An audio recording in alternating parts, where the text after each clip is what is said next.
Nanawagan ng disiplina at profesionalismo sa mga opisyal ng gobyerno si Senator Amy Marcos matapos ang umunoy mapusok na palitan ng pahayag ng ilang opisyal ng Pilipinas at China.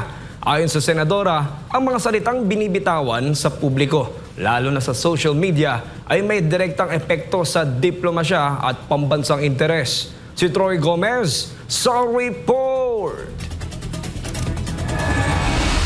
Sa gitna ng tumitinding tensyon sa West Philippine Sea, naghain si Senator Amy Marcos ng Senate Resolution No. 267 na nananawagan sa lahat ng opisyal ng gobyerno na maging maingat at profesional sa kanilang mga pampublikong pahayag. Layunin ng resolusyon na maiwasan ang padalos-dalos na salita na maaaring makasira sa ugnayang diplomatiko at makapagpalala ng tensyon sa rehiyon. Paglilinaw ng senadora, hindi niya layong pigilan ang malayang diskurso o ang panindigan para sa soberanya ng bansa. Ngunit binigyang diin niyang may kaakibat na responsibilidad ang bawat salita ng isang opisyal.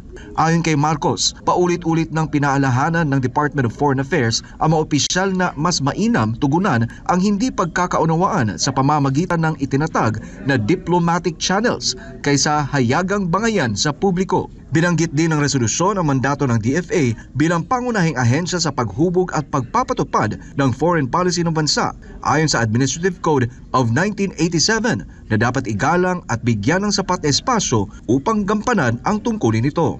Dagdag pa ng senadora, ang kawalan ng ingat sa pananalita ay maaaring magpaliit sa diplomatic space na mahalaga sa pamamahala ng tensyon sa maritime domain at sa pagpapanatili ng katatagan ng ugnayang panlabas. Sa ilalim ng Senate Resolution No. 267, hinihikayat ang lahat ng opisyal ng pamahalaan na magpakita ng pagpipigil, disiplina at profesionalismo sa mga usaping panlabas habang pinagtitibay ang papel ng DFA bilang nangunguna sa diplomasya ng bansa. Para sa Diyos at sa Pilipinas kong mahal, Troy Gomez nag-uulat, SMNI News.